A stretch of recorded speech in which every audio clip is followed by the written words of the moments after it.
तो हेलो दोस्तों, मैं प्रशांत स्वागत करता हूं आपका आपके परिवार एडू ज्ञान केंद्र में। उम्मीद करते हैं कि आप स्वस्थ होंगे। पिछली वीडियो में हम लोगों ने मैंडलीव की आवर्त सारणी को अच्छी तरह से खत्म कर लिया था। आज हम लोग पढ़ेंगे आधुनिक आवर्त सारणी। काफ़ी इंपॉर्टेंट है, इससे कई क्वेश्चन बनते हैं। ठीक है, तो चलिए शुरू करते हैं। सन 1913 में क्या करें, सन 1913 में हेनरी मोजले। पहला क्वेश्चन तो यही बन गया कि आधुनिक आवर्त सारणी का निर्माण किसने किया था। तो याद रखिएगा कौन थे वो, हेनरी मोजले थे। पहला ये हो गया आपका। दूसरा कि कब किया था, तो 1913 में किया था। सन 1913 में हेनरी मोजले ने बताया कि तत्व के परमाणु द्रव्यमान की तुलना में उनका परमाणु संख्या अधिक महत्वपूर्ण अधिक आधारपूर्ण गुणधर्म है। हेनरी मोजले ने क्या किया, 1913 में बताया कि इससे पहले सब क्या कर रहे थे, परमाणु द्रव्यमान के पीछे भाग रहे थे, और सबका जो कॉन्सेप्ट था वो कहीं ना कहीं परमाणु द्रव्यमान के आगे पीछे ही घूम रहा था। ठीक है, 1913 से पहले। लेकिन 1913 के बाद, 1913 से हेनरी मोजले ने क्या किया कि ये बताया कि जो परमाणु द्रव्यमान है ना, उनकी तुलना में उनका जो परमाणु संख्या है, जिसको एटॉमिक नंबर हम लोग बोलते हैं, वो क्या है, ज्यादा आधारपूर्ण गुणधर्म है। मतलब ज्यादा रिलायबल है, आप उस पर ज्यादा विश्वास कर सकते हैं। ये किसने कहा था, आपसे क्वेश्चन ये बन सकता है कि परमाणु द्रव्यमान की जगह परमाणु संख्या को किसने आधारपूर्ण गुणधर्म बनाया था। तो आपका आंसर होगा हेनरी मोजले ने, याद रखिएगा। तदनुसार मेंडलीव की आवर्त सारणी में परिवर्तन किया गया तथा परमाणु संख्या को आधुनिक आवर्त सारणी में आधार के रूप में स्वीकार किया गया। आपसे ये भी पूछ सकता है कि आधुनिक आवर्त सारणी में आधार के रूप में किसका उपयोग किया गया था, तो परमाणु संख्या का उपयोग किया गया था, याद रखिएगा। और ऐसे भी अगर आप आधुनिक आवर्त सारणी देखे हैं तो उसमें आपने देखा होगा कि आधुनिक आवर्त सारणी में तत्वों को कैसे अरेंज किया गया है, परमाणु संख्या के रूप में अरेंज किया गया। परमाणु संख्या एटॉमिक नंबर के रूप में अरेंज किया गया है। ठीक है, आधार के रूप में स्वीकार किया गया है। इस आधुनिक आवर्त नियम को इस प्रकार वर्णित किया गया है। देखिए काफी इंपॉर्टेंट है ये नियम। देखिए यहाँ से यहाँ तक वाला जो ये नियम लिखा हुआ है ना, इसको घोट के खा लीजिए आप, क्योंकि ये नियम देखिए आपसे पूछेगा कि ये कौन सा आवर्त सारणी का नियम है, या ये नियम किसने दिया था, मेंडलीव ने, हेनरी मोजले ने। तो याद रखिएगा आधुनिक आवर्त सारणी का नियम किसने दिया है, हेनरी मोजले ने दिया है। तत्वों के गुणधर्म उनकी परमाणु संख्या के आवर्तफलन है। तत्वों का जो गुणधर्म है वो किसका आवर्तफलन है, उसके परमाणु संख्या का आवर्तफलन है। और यहीं पर मेंडलीव ने क्या कहा था कि परमाणु द्रव्यमान का आवर्तफलन है। जानते हैं कि परमाणु संख्या से हमें परमाणु के नाभिक में स्थित प्रोटॉनों की संख्या का पता चलता है। परमाणु संख्या से हमें किसका पता चलता है, नाभिक में उपस्थित प्रोटॉनों की संख्या का पता चलता है। जबकि नाभिक में क्या होते हैं, प्रोटॉन और न्यूट्रॉन होते हैं, याद रखिएगा। और इलेक्ट्रॉन क्या होता है, चारों ओर चक्कर लगाते रहता है। तथा एक तत्व से दूसरे तक बढ़ने पर इसकी संख्या में एक की बढ़ोतरी होती है। एक तत्व से दूसरे तत्व की तरफ जब आप जाएंगे तो क्या होगा, परमाणु संख्या में एक की बढ़ोतरी हो जाएगी।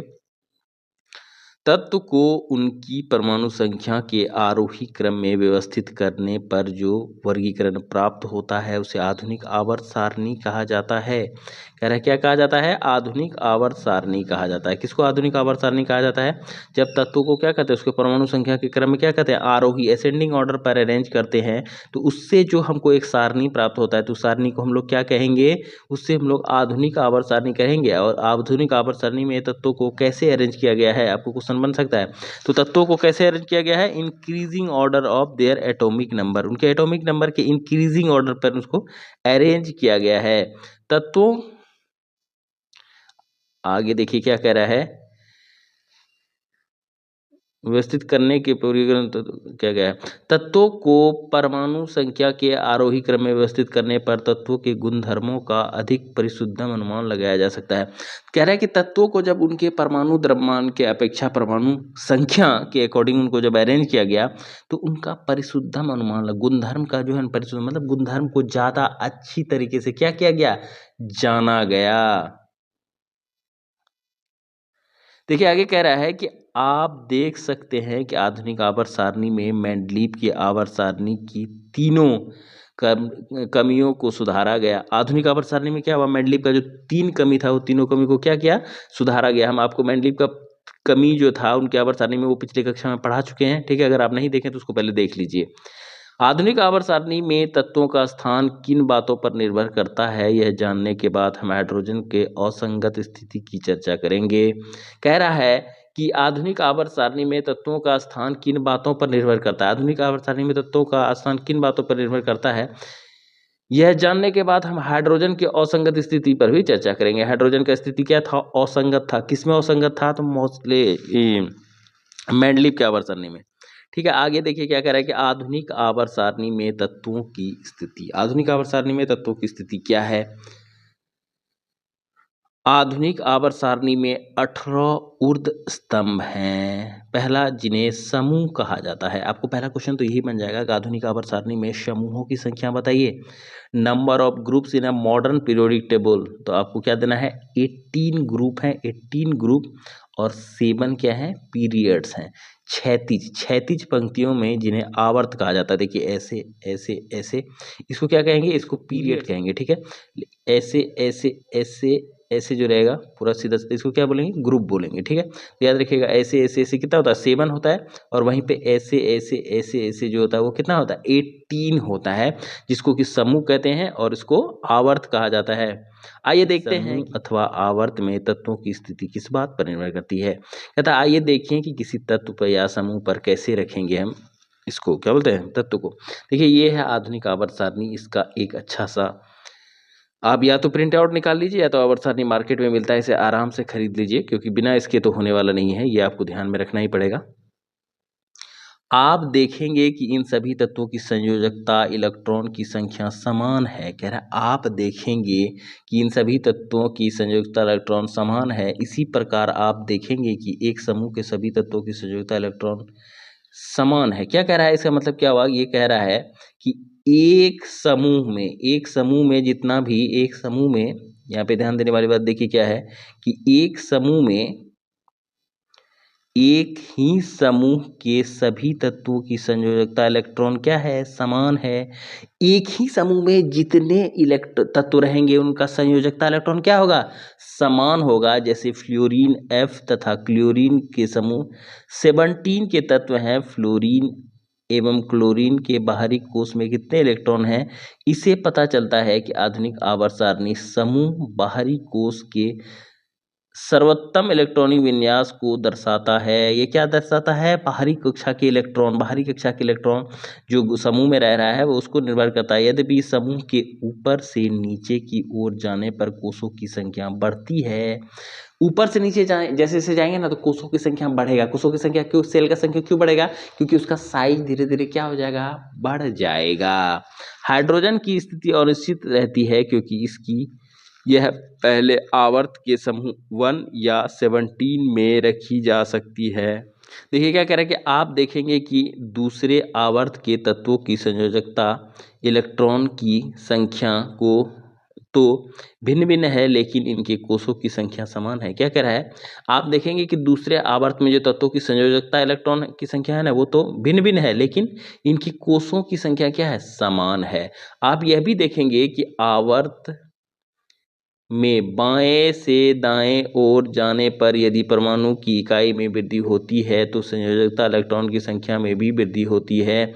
आप बाएं से दाएं जाएंगे तो क्या होगा, परमाणु संख्या में वृद्धि होगा, तो संयोजकता इलेक्ट्रॉन की संख्या में भी क्या होगा, वृद्धि होगा। ऑटोमेटिक है कि जैसे जैसे साइज बढ़ेगा तो उसके वैसे वैसे क्या होगा, उनका इलेक्ट्रॉनिक संयोजकता इलेक्ट्रॉन भी बढ़ते जाएगा।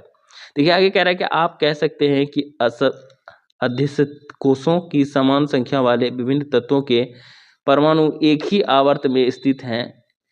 NaMgAlClPs ऑर्गन आधुनिक आवर्त सारणी में तीसरे आवर्त में स्थित हैं क्योंकि इनके परमाणु की इलेक्ट्रॉन KLM कोषों में स्थित है। क्यों ये तीसरे आवर्त में अवस्थित हैं, क्योंकि इनके परमाणु के इलेक्ट्रॉन किस में है, K में है, L में है या M में स्थित हैं। इन तत्वों के इलेक्ट्रॉनिक विन्यास लिखकर इस कथन की पुष्टि कीजिए।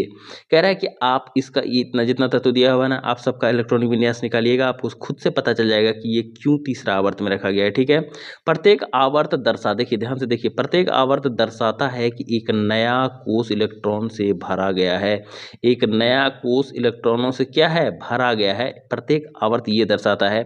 पहले दूसरे तथा तीसरे चौथे आवर्त में कितने तत्व हैं, पहले आवर्त में, दूसरे आवर्त तीसरे और चौथे आवर्त में से कितने आवर्त में तत्व हैं वो आपको बताना है। विभिन्न कक्षाओं में भरे जाने वाले इलेक्ट्रॉन की संख्या के आधार पर हम इन आवर्तों की आवर्तों में तत्वों की संख्या बता सकते हैं। देखिए क्या कह रहा है कि विभिन्न कक्षा में भरे जाने वाले इलेक्ट्रॉनों की संख्या के आधार पर हम इन आवर्तों की संख्या बता सकते हैं। विभिन्न कक्षा में जो इलेक्ट्रॉनों की संख्या है ना, उसे हम लोग क्या बता सकते हैं, इनकी आवर्त की संख्या बता सकते हैं। बता सकते हैं कि नहीं, ये तो बहुत कॉमन है, आप जानते ही होंगे।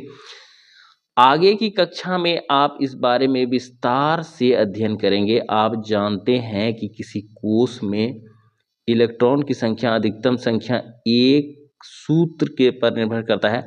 किसी भी कोष में कितना महत्तम इलेक्ट्रॉन रह सकता है, उसका फॉर्मूला क्या होता है, ध्यान में आपके होगा ही, 2n² होता है। ठीक है, और जहाँ पर n क्या है, n किसको डिनोट करता है, नाभिक में नियत दर्शाता है। क्या है, 2n² करता है, जहाँ n नाभिक से नियत कोष की संख्या को दर्शाता है। ठीक है, जैसे यहाँ पे देखिए l कोष में कितना है, 1, तो 2n² 2, क्या होगा, या l में कितना होता है, 2, तो 2 दूना 4 दूना 8, ये देखिए नाभिक से नियत कोष की संख्या को दर्शाता है। नियत कोष की मतलब के में 1 है, l में 2 है, संख्या वो कितना संख्या में है, तो उस हिसाब से हम इसका निकाल लेते हैं। बाकी यहाँ पे देखिए ये वाला भी आप याद रख लीजिएगा 7 पीरियड्स में, कि कौन पीरियड में कितना तत्व है। कभी कभी ये पूछ देता है कि पहले पीरियड में कितना तत्व है, दूसरे में कितना, तीसरे में कितना। तो यही मेरा नोट्स बनाने का तरीका है, इसी तरह आप भी लिख लीजिएगा, कॉपी में याद रहेगा।